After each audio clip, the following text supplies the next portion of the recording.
Hello, everybody. My name is Kamar, and today we will be reviewing our 18th installment of Season 2 of Bubble Guppies.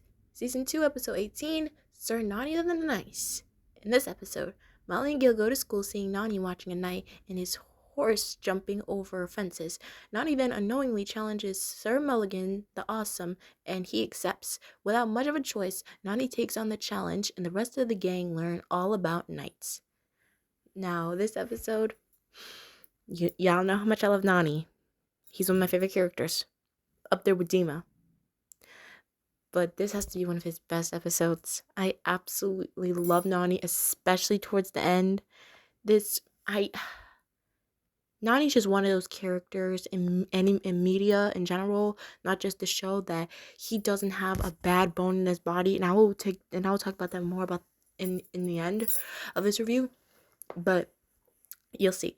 So our episode starts with Molly and Gil, like I said, swimming to school, and they see Nani just sitting on a rock and watching a knight jumping over fences, and his name is Sir Mulligan, and he declares that he's the most awesomest knight. Okay, he's one of those characters who is a bit of a show off. I can tell. And he then challenges Nani to a challenge. And he says that if you can do it and beat me, then the queen will make you a knight. And from the get-go, I already didn't really like this guy, because tell me why he said goodbye, young fish people. Excuse me, do what? Excuse me. I have two things for you.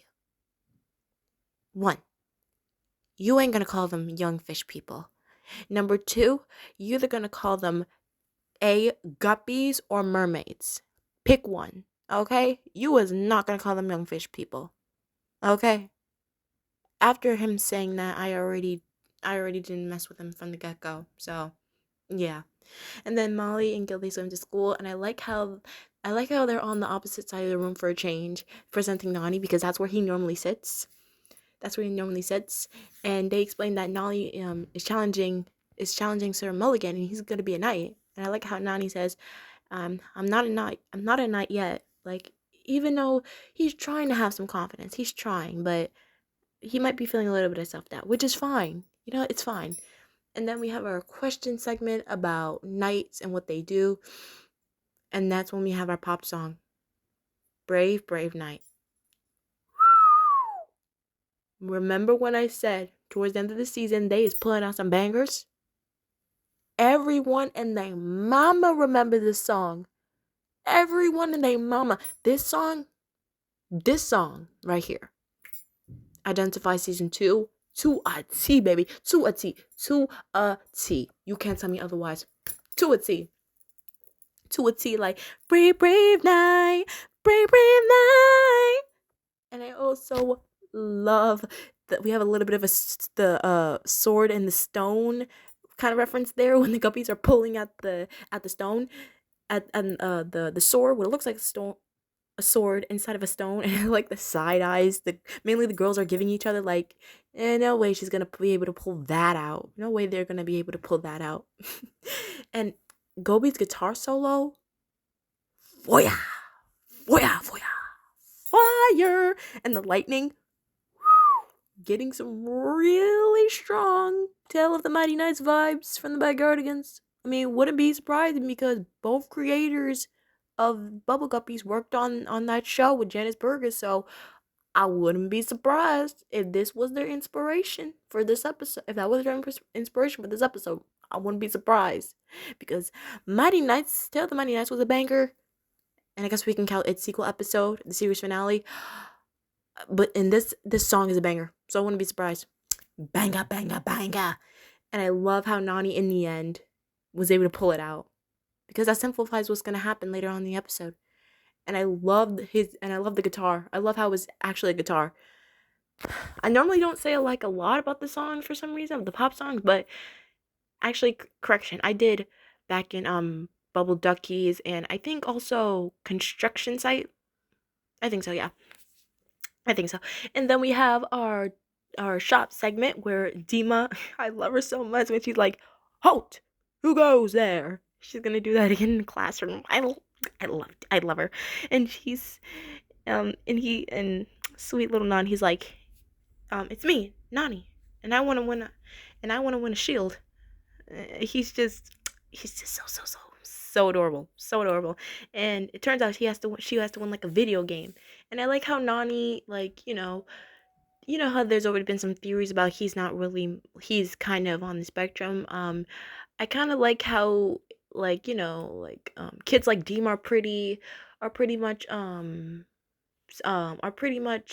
known to video games, and he kind of does says a lot of things that like gamers, not really like gamers would say, like especially like when he's holding the controller and he needs like help. That's definitely me, because if you had to ask me, I am not a gamer. I am not a console gamer, so I don't do Xboxes, PS5s, 4s. I There's a lot of numbers of game boxes.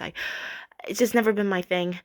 The only measly gaming thing I had was like a Nintendo DS, and it was just to play like a Disney Princess game, a Hello Kitty game, and like a Lala Loopsy game. Back in like early 2010, when I'm pretty sure, ironically, when season 2 was still airing, new episode. So that's pretty ironic. And yeah, not much for gamer. But anyway, as for Nani, he has to help the knight get the gems so that he can win his challenge. And I really like how we're gonna have something almost like this again in season 4. So yeah, stay tuned for that one. Stay tuned for that. And he's able to win. I really like that. And then we have our lunch joke, a fruit of armor, which is really funny. And then we have our Molly and Gil segment, and Gil, he's fixing up a suit of armor, and he accidentally breaks it. And I like when Molly says, "Do you need a hand?" And Gil's like, "No thanks, I already have one," because he's holding the hand of the armor. That is clever. That's silly. I don't care how many of y'all will be like, "That's a stupid joke." It's not stupid. It's cute little kid jokes. I love it. And then we have a classroom, how they're playing nice. They're decorating shields. It's so cute. And Dima's little "Halt! Who goes there?" Once again, adorable. Steals my heart. And I like how Molly's playing along. She's like, "It is I, Molly, and I came to ask the king for some crayons." And once again, Mr. Grouper playing along. He's an awesome teacher slash father figure. I will keep on saying that. And I absolutely love Mr. Grouper. He said something like, come forth, knight of the creative table," something like that. I'm sorry. And he gives her the crayons, and I like how we have a little bit of effect. And Dima saying that her shield has curls on it. That's how you know it's mine. And we actually learned that knights used to put their faces on there to know that it was theirs. Identification, which I like that. And then the Guppies are still bringing up to Nani about his challenge, and when they ask him, "Is there going to be a dragon in your challenge?" And poor little Nani, he's like, "I hope not. Dragons make me nervous." If there was ever like that, not that right there is a Nani quote that would stick with me forever. I don't know why, but it is. It just is. And then we have our outside segment, our storybook segment with we got the girls taking over. We got the girls. We got the girls involved. We got the girls. And it's about Dima. She's a queen, and Una and Molly are knights, and she wants to go to the beach, and the weather's going crazy, and she decides to check the weather.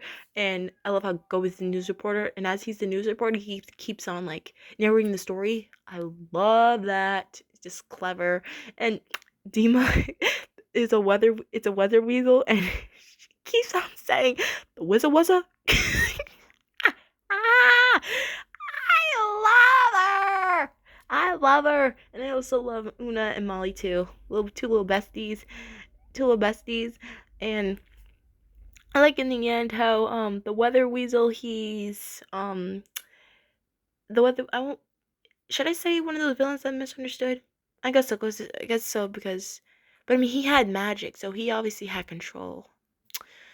I'm a bit stumped on this one. I don't know. I'm either like I'm torn between putting him between misunderstood and bad at first, but then made friends, got like a little job, and he learned his lesson then. I'm kind of torn, I don't know. And I like how he becomes the new weatherman on the news channel with Gobi, which I really like that. And Dima once again saying, "You said it with a weather," and everyone's saying "weather weasel." And then we have our dance song, "Use That Shield," which is really catchy. It's really catchy. Not one that sticks to me forever, but lyric wise, but it's pretty fun. It's pretty catchy. Pretty catchy. And then we have Gil, once again, Molly and Gil segment. Gil finally finished up. Gil was able to fix the armor from earlier, and Molly and Gil's back is turned.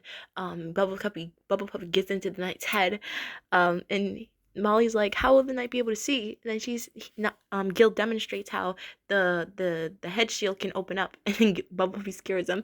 And as Bubble Puppy swimming after Gil when he got scared, he's floating with the helmet on his head. And then it's finally our field trip segment, and it's finally time for Nani's challenge. And the queen and the king, I'm getting some pretty Alice in Wonderland vibes. Not attitude, but like size wise, because you know how like in the Disney version, the queen is like taller than the king. The king's all short, but at least the queen's really respectful in this adaptation. Why am I saying adaptation? This is not even Alice in Wonderland. Excuse me for saying that, but it's finally, we're gonna see this queen again, but not the king again. So in season 4. But so stay tuned for that, like I said before. And it's finally time for Nani's challenge, and it turns out it's actually mini golf. I mean, was expecting a little bit of a jousting tournament, but I mean, I don't know if they don't want to show jousting on a kid show, because I heard back then jousting was kind of brutal. So I prefer mini golf. So, and I really like this scene, I really do, when it's actually my boy Nani's turn to go the first round. Sir Mulligan actually decides to go, and just like I thought, I didn't really like this guy from the get-go. I already knew it. And even my girl Dima agreed when she was like, rude. Thank you. Thank you. Thank you. Thank you. Okay? You know your favorite character is your ride or die when they agree with you the same thing you're thinking. Just saying. That's how much I feel about Dima. So then everything's going good, okay? Everything's going good. Nani and Sir Mulligan, they're tied. And then it's time for the last round. And it's in a dark atmosphere cave. And I'm pretty sure as a kid, I felt a bit uneasy, especially because of the dragon design. And at first, once again, Sir Mulligan's time to go. And and he actually gets scared of the dragon's smoke coming out of his nose, which is ironic for somebody who claims to be awesome. Not saying you're not awesome. Not saying you're not awesome. You're not awesome when you're scared, but I find it really crazy how you want to flex in front of a kid, yet you're scared of a dragon. I'm just saying. So then they claim that Sir Mulligan's out, and then over the speaker they're saying, Nani's still in, and if he can make the shot, then he will win.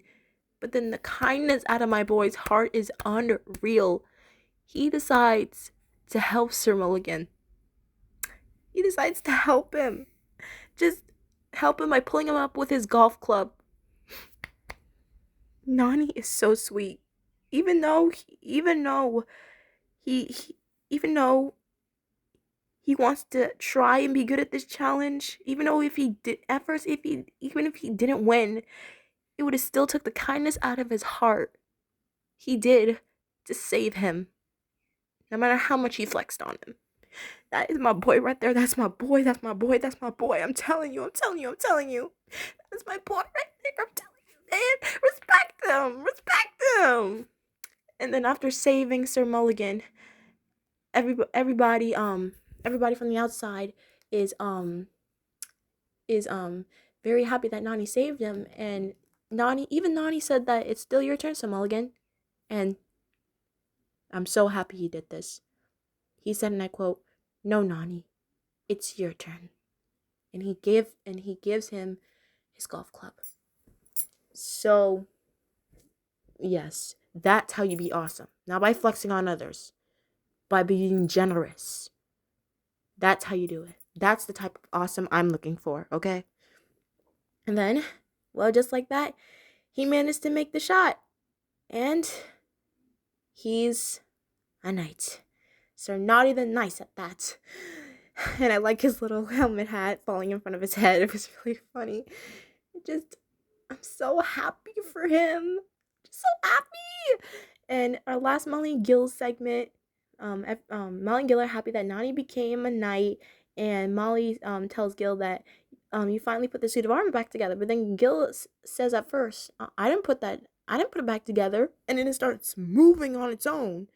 And at first, when I first saw this, I was like, another inanimate object moving to scare away Gil at the end. Is that what we're doing now? Is that what we're doing?